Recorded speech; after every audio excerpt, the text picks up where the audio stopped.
Hello and welcome to another update. In this one I'll be covering the latest developments throughout the front line, starting out with the Robotyne area, where here the Ukrainian forces have managed to advance further than they were yesterday. They've managed to reach the center and southern parts of the village, as fighting is ongoing here in the southern parts of the village.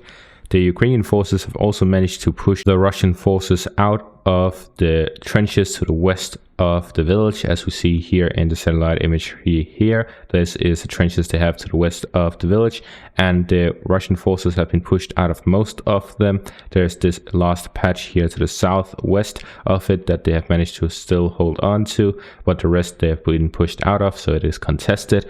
And the central part fighting continues heavily, especially also by the eastern parts, by this trench network here in the east of the village of Robotyne. This is also where we see a couple of pictures and videos. This first one showcases a T-72 tank with the turret blown off and a Striker infantry fighting vehicle, which was then destroyed as well. We also see this video here, which is from the Ukrainian perspective, which showcases Ukrainian forces within the village, where there is some direct tank fire by a machine gun on the houses in the area at a close range, and we also see some artillery strikes, which is why we see a lot of smoke rising. So generally there's a lot of fighting within the village as the Ukrainian forces continuously try to advance southwards into the southern parts of the village to completely take it over.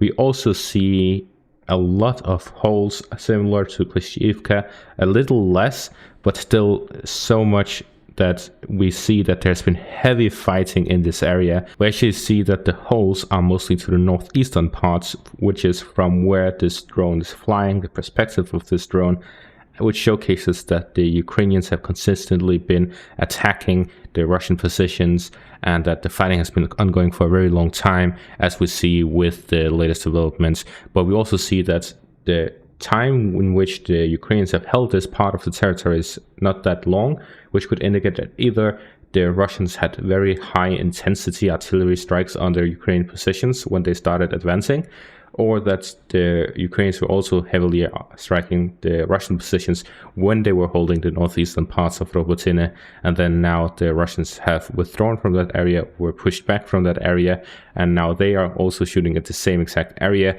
which would mean that there's this many holes by the area. Then we also have this video here, which is also fighting in the Robotyne area, but from the Russian perspective. We see some artillery strikes hitting some buildings in the area, and these should allegedly hold Ukrainian personnel. So we see fighting happening where the Russians are mainly using artillery strikes on the Ukrainian positions, while the Ukrainians are mainly doing head-on tank rushes with their armored vehicles, trying to push the Russian forces out of the village. Then we move on to the Staromaiorske area, where here the Ukrainian forces have managed to push southwestwards of Staromaiorske. They have managed to push the Russians back to the riverline here to the northwest, and then to this forest patch to the south.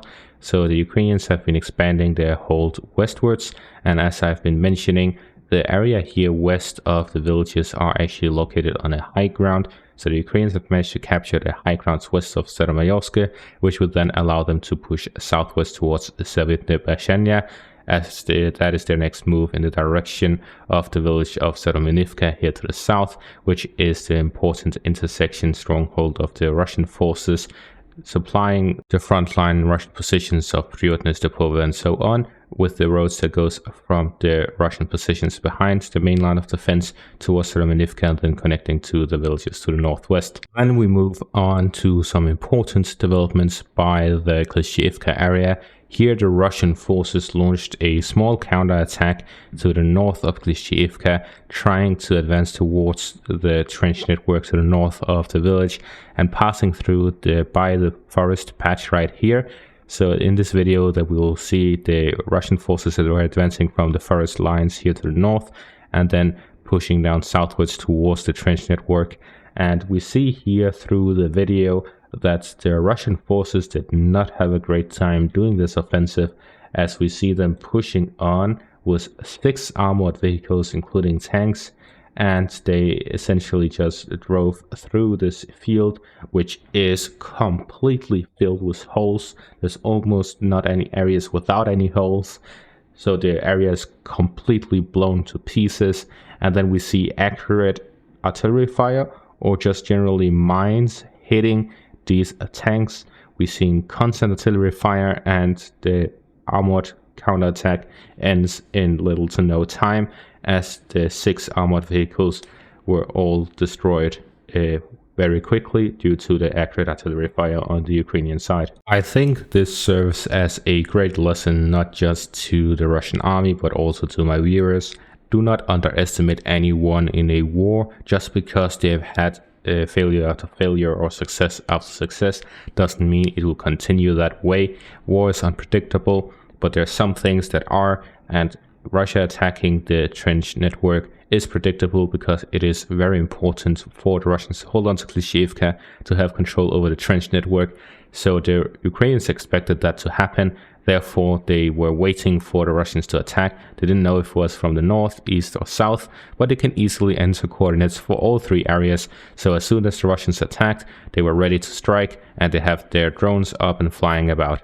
So generally, in war, you should never underestimate or overestimate anyone. You should be able to accurately decipher how powerful a side is. If you fail to do so, you'll make mistakes, and this is one of those mistakes the Russian army have made throughout the war. This is only a small scale one, as it only consisted of 6 armored vehicles, but it is a significant one nonetheless. Then we move on to the Kupiansk area, where here heavy fighting continues, especially to the north and to the east of the front. So by the Klishchiivka area, it is reported that the Russians started doing some tank battles here with the Ukrainians. So the Russian forces actually have the 26th tank regiment in this area, so their main forces of tanks in the north is located around Klishchiivka.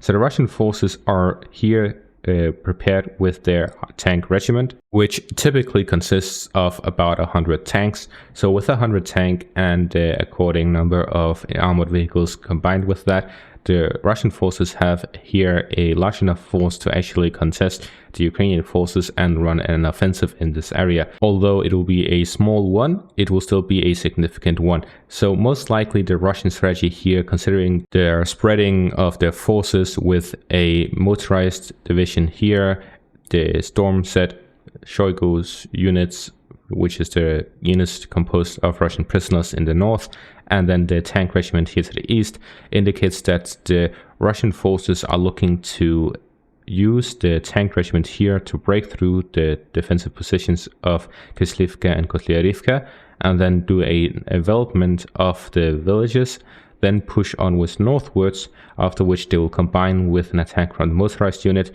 down southwards to connect with the tank regiment, doing a double envelopment over both the southern villages and the northern villages, pushing onwards through the road, and then connecting with the storm set units here to the north, going down south to Petropavlivka, which will then allow them to attack Petropavlivka from 3 directions to the south, east, and north.